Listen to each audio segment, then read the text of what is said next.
આપણે ધોરણ 11 વિષય એકાઉન્ટ ચેપ્ટર નંબર 1 પારિભાષિક હિસાબી પદ્ધતિ અને તેના પારિભાષિક શબ્દો.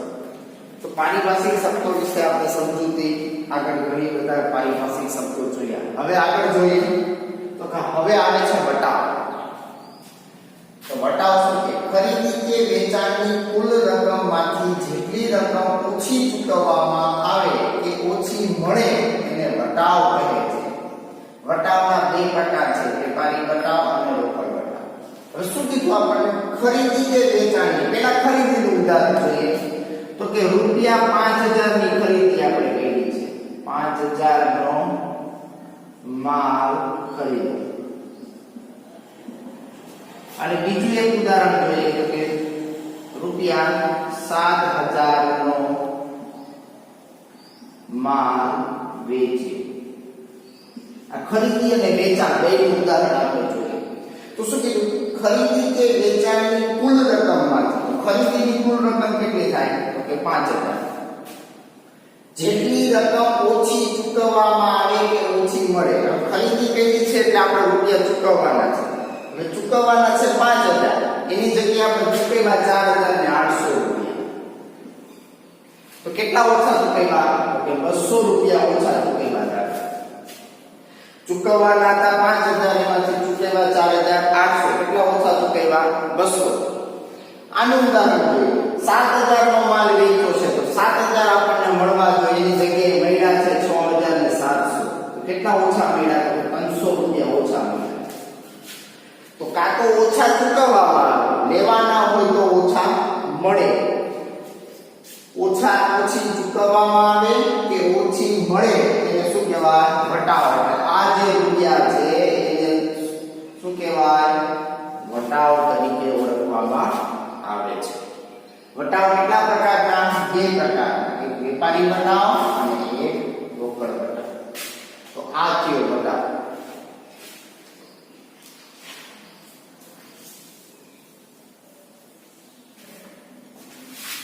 ત્યાર પછી વટાવના બે પ્રકાર છે. પેલું વેપારી વટાવ. વેપારી દ્વારા ગ્રાહકને વેચાણ સમયે છાપેલી કે કુલ કિંમતમાંથી અમુક ટકા રકમ બાદ કરી આપવામાં આવે તેને વેપારી વટાવ કહે છે. શું કીધું? વેપારી દ્વારા ગ્રાહકને વેચાણ સમયે છાપેલી કે કુલ કિંમત. છાપેલી કે કુલ કિંમત એટલે આપણી ભાષામાં કહીએ તો એમઆરપી. આપણે કોઈ પણ વસ્તુ લઈ આવીએ જેમાં એમઆરપી છાપેલી, એને એમઆરપી, એને છાપેલી કિંમત અથવા તો કુલ કિંમત માંથી અમુક ટકા રકમ બાદ કરી આપવામાં આવે તેને વેપારી વટાવ કહે છે. તો જોઈએ તો કે વેપારી, આપણે વેપારી છીએ, આપણે ગ્રાહકને માલ વેચ્યો છે. રૂપિયા 10000 નો માલ, 10000 નો માલ વેચ્યો. 10000 રૂપિયાનો માલ વેચ્યો છે આપણે. તો શું કીધું? ગ્રાહકને વેચાણ સમયે છાપેલી કિંમત, આની છાપેલી કિંમત છે એમઆરપી, કે કુલ કિંમતમાંથી અમુક ટકા રકમ, આને કીધું 5%. 10000 ના 5% એટલે 500 રૂપિયા. અમુક ટકા રકમ બાદ કરી આપવામાં આવે છે. તો 10000 માંથી 500 આપણે શું કરીએ? બાદ કરીએ. બાદ કરી આપવામાં આવે એને કેવો વટાવ કહેવાય? વેપારી વટાવ કહે છે. વેપારી વટાવ કુલ રકમમાંથી બાદ થશે પણ એની ક્યાંય પણ ચોપડે નોંધ કરવામાં આવતી નથી. વેપારી વટાવ છે કુલ રકમમાંથી બાદ કરવામાં આવશે, એને ક્યાંય હિસાબી ચોપડે નોંધવામાં આવશે નહીં. તો આ થયો વેપારી વટાવ. હવે ત્યાર પછી જોઈએ આપણે રોકડ વટાવ.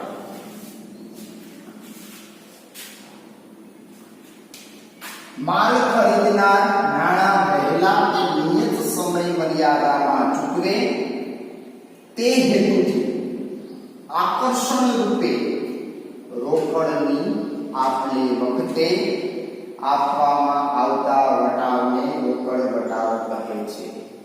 રોકડ વટાવ ચોપડે નોંધાય છે. વેપારી વટાવની કે ચોપડે નોંધ કરવામાં આવતી નથી, પણ રોકડ વટાવની ચોપડે નોંધ થાય.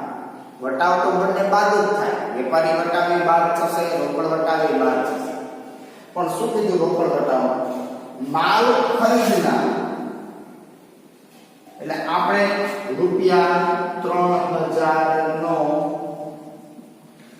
માલ રાજને વેચ્યો. માલ ખરીદનાર આપણે વેચ્યો છે કેને? રાજને. રાજ કોણ થયો? ખરીદનાર થયો. ખરીદનાર. નાણાં વહેલા કે નિયત સમય મર્યાદામાં ચૂકવેલા. એનો મતલબ રાજને આપણે માલ છે ઉધાર વેચ્યો છે. ઉધાર માલની વેચાણ કરી આપણે રાજને, તો રાજ આપણને વહેલા નાણાં ચૂકવે, સમયસર ચૂકવી દે, તે હેતુથી આકર્ષણ રૂપે રોકડની આપલે વખતે આપવામાં આવતા વટાવને કેવો વટાવ કહેવાય? રોકડ વટાવ કહેવાય. હવે જોઈએ તો કે રાજને આપણે ઉધાર માલ 3000 માં વેચ્યો છે. રાજે કીધું કે 1 મહિના પછી હું ચૂકવી દઈશ, તમને 1 માસ બાદ ચૂકવીશ. તો હવે રાજને આપણે એવું કીધું 15 દિવસમાં જો તમે નાણાં ચૂકવી આપશો, રાજને આપણે એવું કીધું, તો અમે તમને 2% રોકડ વટાવ આપશું. 3000 ના 2% કેટલા થાય? 60. તો રાજને 3000 ની જગ્યાએ 60 બાદ એટલે 2940 ક્યારે? તો કે 15 દિવસમાં રૂપિયા ચૂકવે. તો આવા આકર્ષણ રૂપે જે વટાવ આપવામાં આવે છે કેવો વટાવ કહેવાય? રોકડ વટાવ કહેવાય. રોકડ વટાવ છે એની ચોપડે નોંધ થાય છે, વેપારી વટાવની ચોપડે નોંધ થતી નથી. વટાવના 2 પ્રકાર, વેપારી વટાવ અને રોકડ વટાવ. વેપારી વટાવ કિંમતમાંથી બાદ થશે પણ એની ચોપડીની નોંધ કરવામાં આવતી નથી. રોકડ વટાવ છે એ પણ બાદ કરવામાં આવશે. આ માલની ખરીદ વેચાણ વખતે આપવામાં આવે છે. રોકડ વટાવ છે એ આપણને ક્યારે આપવામાં આવશે? તો કે નિયત સમયમાં નાણાં વેલાસર ચૂકવી દે ત્યારે રોકડની આપલે વખતે આપવામાં આવતા વટાવને રોકડ વટાવ કહેવાય છે. રોકડ વટાવની ચોપડે નોંધ પણ થાય છે. ત્યાર પછી જોઈએ તો કે આપેલ વટાવ. આપેલ વટાવ. હવે આપણે આગળ જોઈએ આપેલ વટાવ. તો કે ગ્રાહક કે દેવાદાર પાસેથી નાણાં વહેલા કે સમયસર વસૂલ મેળવવા માટે આપેલ રોકડ વટાવ ખર્ચ તરીકે વટાવ ખાતે ઉધાર કરવામાં આવે છે, તેને આપેલ વટાવ કહે છે. શું કીધું? ગ્રાહક કે દેવાદાર. ગ્રાહક કે દેવાદાર બે શબ્દ એક જ છે.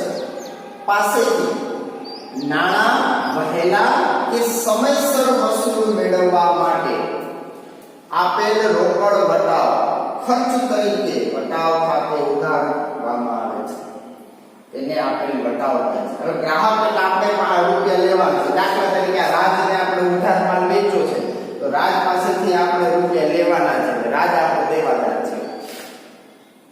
તો એ અથવા તો ગ્રાહક થયો કે દેવાદાર, રાજ આપણો દેવાદાર છે.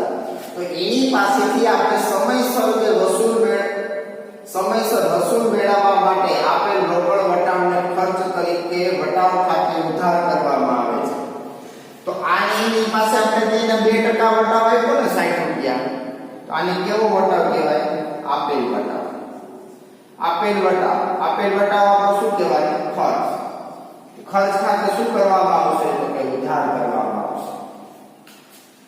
ગ્રાહક પાસેથી આપણે જે રૂપિયા લેવાના છે એ રૂપિયા આપણને ગ્રાહક સમયસર આપી દે, એના માટે જે આપણે એને વટાવ આપવામાં આવે છે તેને શું કહેવામાં આવે છે?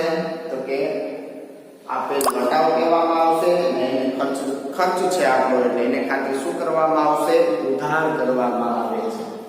ત્યાર પછી જોઈએ મળેલ વટાવ.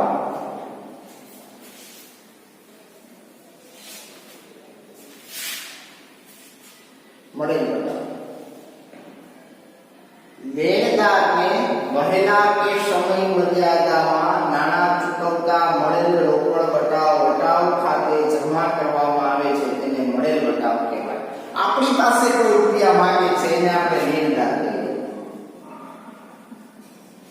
આ લેણદાર છે કોઈ પણ વ્યક્તિ હોઈ શકે. લેણદાર દાખલા તરીકે મનોજ છે. મનોજને આપણે રૂપિયા 3000 ચૂકવવાના છે. મનોજને આપણે રૂપિયા કેટલા ચૂકવવાના? 3000. તો લેણદારને વહેલા કે સમય મર્યાદામાં નાણાં ચૂકવતા મળેલ રોકડ. હવે મનોજને 3000 ચૂકવવાના છે એટલે સમય મર્યાદામાં આપણે રૂપિયા ચૂકવી દીધા. તો મનોજ આપણને એમ કે તમારે 2900 રૂપિયા ચૂકવવાના છે જો વહેલા નાણાં ચૂકવશો તો આપણને બેનિફિટ કેટલો થયો? કે 100 રૂપિયાનો થયો. તો એ જે 100 રૂપિયાનો આપણને લાભ થયો છે એ લાભ થયો એને કેવો વટાવ કહેવામાં આવે છે? મળેલ રોકડ વટાવ તરીકે ઓળખવામાં આવે છે. અને આ વટાવ ખાતે શું કરવામાં આવશે? જમા કરવામાં આવે છે. આ વટાવ ખાતે શું કરવામાં આવશે? જમા કરવામાં આવે છે. ટૂંકમાં આપણે કોઈની પાસેથી રૂપિયા લેવાના છે અને ઓછા રૂપિયા મળે તો એને શું કહેવામાં આવશે? રૂપિયા કોઈને આપણે ચૂકવવાના છે ને આપણે ઓછા ચૂકવીએ તો મળેલ વટાવ. કોઈની પાસેથી લેવાના છે ઓછા મળે તો આપેલ વટાવ. આપેલ વટાવ ખર્ચ છે એટલે એના ખાતે ઉધાર કરવામાં આવશે. મળેલ વટાવ ઉપજ છે એટલે એના ખાતે જમા કરવામાં આવે છે. ત્યાર પછી આપણે જોઈએ તો કે ખાલફા.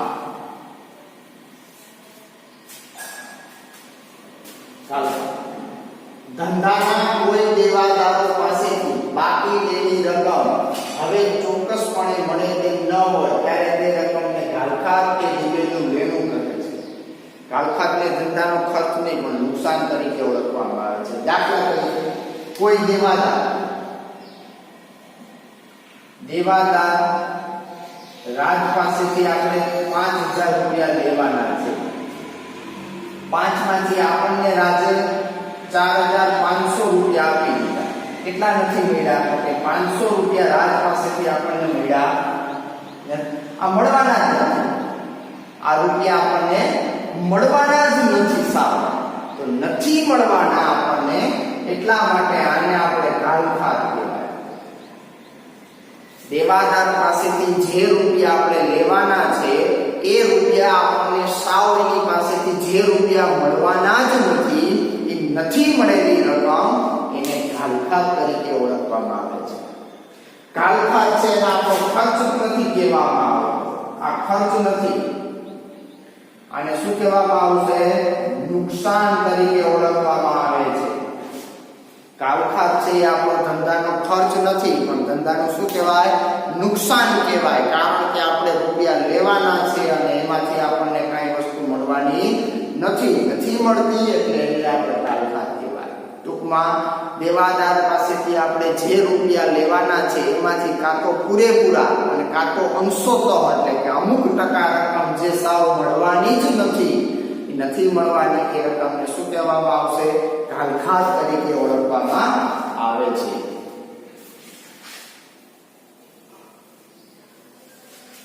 ત્યાર પછી સદ્ધર.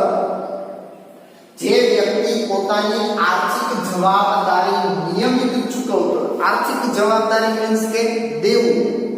આપણે કોઈને રૂપિયા નાણાં ચૂકવવાના છે એ આપણે નિયમિત રીતે એને ચૂકવતા હોવા જોઈએ. આગળ તથા તેની મિલકતો તેની જવાબદારી કરતા વધુ હોય તે વ્યક્તિ સદ્ધર છે. હવે આપણી પાસે મિલકતો 5 લાખ રૂપિયાની છે અને આ છે મિલકતો. આપણી પાસે દેવું છે 3 લાખ રૂપિયા. દેવું અથવા તો જવાબદારી બે શબ્દ એક જ છે. આપણી પાસે કુલ મિલકતો છે 5 લાખ રૂપિયાની. દેવું છે 3 લાખ રૂપિયાનું. તો દેવા કરતા મિલકતો આપણી પાસે વધારે છે. દેવા કરતા મિલકતો શું છે? આપણી પાસે વધારે છે. તો આ જેની પાસે મિલકતો વધારે હોય, દેવું ઓછું હોય તો એવી વ્યક્તિને શું કહેવામાં આવે છે? સદ્ધર તરીકે ઓળખવામાં આવે છે. આપણે કેવા કરવામાં આવશે? સદ્ધર તરીકે ઓળખવામાં આવે છે. જેની મિલકતો વધારે હોય, દેવું ઓછું હોય એવી વ્યક્તિને શું કહેવામાં આવશે? સદ્ધર તરીકે ઓળખવામાં આવે આવે છે.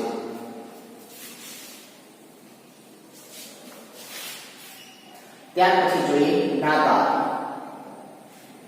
જે વ્યક્તિ પોતાની આર્થિક જવાબદારી ચૂકવવા સક્ષમ ન હોય, જેની જવાબદારી મિલકતો કરતાં વધુ હોય, તેને હિસાબી પદ્ધતિની ભાષામાં નાદાર કહેવાય. જ્યાં સુધી કોર્ટ નાદાર જાહેર ન કરે ત્યાં સુધી તેને નાદાર કહી શકાય નહીં. હવે જોઈએ, કોઈ વ્યક્તિ છે એને આર્થિક જવાબદારી એટલે કે નાણાં ચૂકવવા માટે સક્ષમ ન હોય, ચૂકવી શકતો ન હોય, સમયસર ચૂકવે નહીં. પછી હું કીધું તેની જવાબદારી એટલે દેવું છે 5 લાખ રૂપિયા. જવાબદારી મિલકતો કરતાં વધુ હોય અને મિલકતો છે 4 લાખ રૂપિયા. દેવું 5 લાખ, મિલકતો 4 લાખ છે, તેને હિસાબી પદ્ધતિની ભાષામાં નાદાર જાહેર કહેવાય.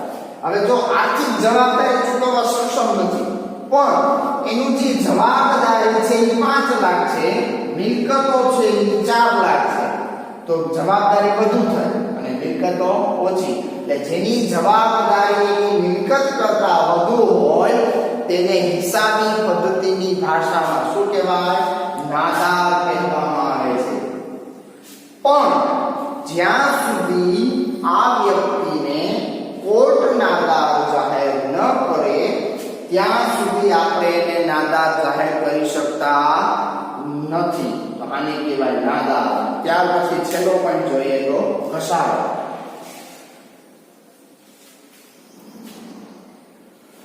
ઘસારો મિલકતની કિંમતમાં કોઈ પણ કારણોસર ક્રમશઃ અને કાયમી ધોરણે થતો ઘટાડો એટલે ઘસારો.